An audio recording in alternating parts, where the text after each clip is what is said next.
Ambassador Barton Indyk, Distinguished Fellow of the Council on Foreign Relations, welcome to Al-Arabiya, sir. Thank you. It's good to be with you. I'd like to start with the speech given by Ambassador Richard Mills, who is the acting U.S. permanent rep to the United Nations at the time being. He gave it on Tuesday at the Security Council, and it was the first debate on the Middle East during the Biden administration. I'm sure you listened to his speech, the speech of Ambassador Richard Mills. What stood out for you from that speech? Well, of course, it was a significant departure from the Trump administration's policy of the last 4 years. But what stood out to me was in effect, the way in which the policy is going back to what it was before the Trump administration.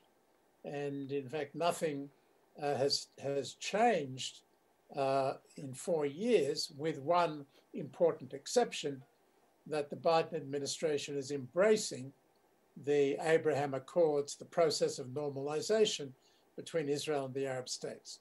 But on settlements, on the two-state solution, on relations with the Palestinians, it's really a return to the normal situation that prevailed essentially since the 1990s. And the Biden administration is simply picking up where the previous administration, the Obama administration, left off. I mean, some people might argue with you that it wasn't normal even at the time. It was just the policy of the United States as an honest broker was more clear. But after the declaration of Jerusalem as the unified city and capital of Israel, that's a huge departure from the policies of the last administration. Also, the declaration of the Golan Heights as part and annexed by Israel and recognizing it. These are important changes that did not help the peace process in the Middle East. But the administration now supports a mutually agreed two-state solution where Israel lives in peace and security alongside a viable Palestinian state. As an expert in the Middle East, and we would like to know, what do you think they mean when they say viable? Well, I think that the traditional approach on that issue, if we go back to the Obama administration, is a state based on the 67 lines with a capital in East Jerusalem, living alongside Jewish state of Israel, with full recognition of both, and security arrangements to ensure the security of Israel and the security of the Palestinians. In the light of the land grab and the confiscation and the home destructions in East Jerusalem, do you think the Biden administration will support East Jerusalem as a capital for the Palestinian state in the future? I hope that President Biden will, on the one hand, recognize Jerusalem as Israel's capital, but at the same time say that he looks forward to the time when he can recognize a capital of a Palestinian state, also in Jerusalem, in Arab East Jerusalem. But we'll just have to see. I think it's too early to say exactly what their positions will be. We have to wait to hear from them as they articulate it over time. On the settlement issue, I think that President Biden has made clear repeatedly that he's opposed to settlement activity. Ambassador Mills, in that statement in the UN Security Council yesterday, also made that clear. And so again, I think you will see them expressing their opposition to settlement activity as previous administrations have done before the Trump administration came along. When do you expect the full active U.S. diplomatic engagement with the two sides to begin? Well, I think that's an important question. I don't believe that President Biden will appoint a special envoy for Israeli-Palestinian negotiations, the position that I held under Secretary Kerry and President Obama. And I think the reason for that, if I'm right, that there will be no special envoy, is that the assessment is that this is not the time to try to resurrect the formal final status negotiations, that this is a time to build rather than a time to try to reap a solution. The two sides are too far apart. The negotiations I was involved in showed that very clearly. The leaders on both sides have not changed. Both the Palestinian Authority and Israel are going into elections. Israel March 23rd, Palestinians in mid-May. And so I think that Biden administration is going to be looking to, on the one hand, repair the relationship with the Palestinians, and on the other hand, talk to both sides about things that can be done on the ground to improve the situation, the daily lives of Palestinians in particular, and try to rebuild some trust and confidence, both in the view that each side has of the intentions of the other and the view that each side has in the role of the United States. So they will be looking to develop a strategy, but it's a strategy that will be different. Instead of a strategy where the United States dominates the region and seeks to establish a Pax Americana across the region, you will see, I believe, a very different approach, which is designed to put the onus on the partners that the United States has in the region and support them in maintaining stability and promoting the welfare of the people there. And the fact that we have an emerging axis between Israel and the Sunni Arab states that also spreads from the Gulf to the Eastern Mediterranean, with Cyprus and Greece as well, Egypt, Jordan, the Gulf Arab states. There is now this axis, which I think can help to counter the axis that Iran has been trying to establish across the region, from Iran to Yemen to Iraq to Syria and to Lebanon. And it's in the United States' interest to support that emerging Sunni-Israeli Eastern Mediterranean axis. And I think that's what you will see the Biden administration pursuing. Israeli current policies during the last 4 years until now of land grabbing, house demolishing, building more settlers units on Palestinian occupied territories. And I say occupied because I'm sitting here at the UN, and I wouldn't say disputed territory if I was sitting in the State Department. But do you think the administration can convince the Israeli to abandon such policies, which they were aggressive doing during the last 4 years? I think that they will want to have discussions with the Israelis about those issues, as well as other issues like what to do about the Iranian nuclear program. That they will start by consulting rather than putting out their positions. They made their position clear on opposing settlement activity and demolitions and the like. But I think that this will be put in the context of an effort, as I said before, to rebuild trust between the two sides. And so things that make sense in that context, they will be urging on the Israelis. And there the question also will be, what role will the Arab states play in this?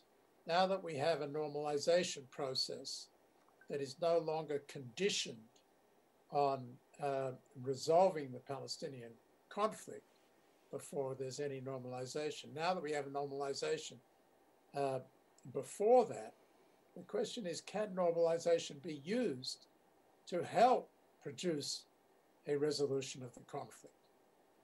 And will that make it easier for Egypt and Jordan, for example, to engage more actively in the effort, be willing to take on more responsibilities, Jordan in the West Bank and Egypt and Gaza? Will Saudi Arabia help put an end to the de facto annexation process in a way that the United Arab Emirates helped put an end to the annexation, the formal annexation process? These are all questions that I think the Biden administration will want to explore with the Israelis, with the Palestinians, and with the Arab states, because that's, I think, part of the new paradigm that now becomes possible. We truly say that the Israeli plan of annexation of the West Bank is dead and buried? No. If you know your religious history, you'll know that in that part of the world, there's a difference between being dead and being buried. That resurrections occur. And in this case, I do think it's dead for the time being. There is a formal understanding between the government of Israel and the government of the United Arab Emirates that there will be no attempt at annexation for the next 3.5, 4 years. And so that will be for the life of the first term of the Biden administration. So I think that we can say that for the time being, there'll be no annexation. But the big concern now is about the de facto annexation that has not stopped. And in fact, decisions made by the Netanyahu government in the last month indicate that it is moving ahead. The efforts to expand not just the settlement blocks, but the outlying settlements, the illegal settlements, and the very sensitive Israeli suburb in Arab East Jerusalem of Givat Hamatos, which is cutting the ties between Bethlehem and Arab East Jerusalem. All of those things are part of a process of de facto annexation that needs to be stopped as well. And so that's why I say the question is, in the context of greater Arab engagement, can the incentive structures be designed so that de facto annexation is taken off the table, much like the annexation was taken off the table by the UAE? As a Middle East expert, can you see the Biden administration rejoining the JCPOA without new negotiations on matters like enrichment levels, number of centrifugal systems, developing and testing ballistic missiles technology, and also Iranian support to the terror groups in Lebanon, Iraq, Syria, and Yemen? Is it possible that they might go back to the nuclear deal without any negotiation on these very, very important topics? So I think that there are basically three interconnected files here. One is the nuclear file, where there is an agreement, the JCPOA, which the United States has left and Iran is violating. And Iran's move towards nuclear capability, nuclear weapons capability, is proceeding apace. So I think the Biden administration wants to get Iran to go back into compliance, but it also wants to engage with Iran on parts of the agreement that it finds problematic, in particular the sunset clauses and the inspection clauses. And it wants to engage with Iran on those other files, those other two files that you mentioned, ballistic missiles and hegemonic ambitions in support of terrorism in the region. And they're three separate files.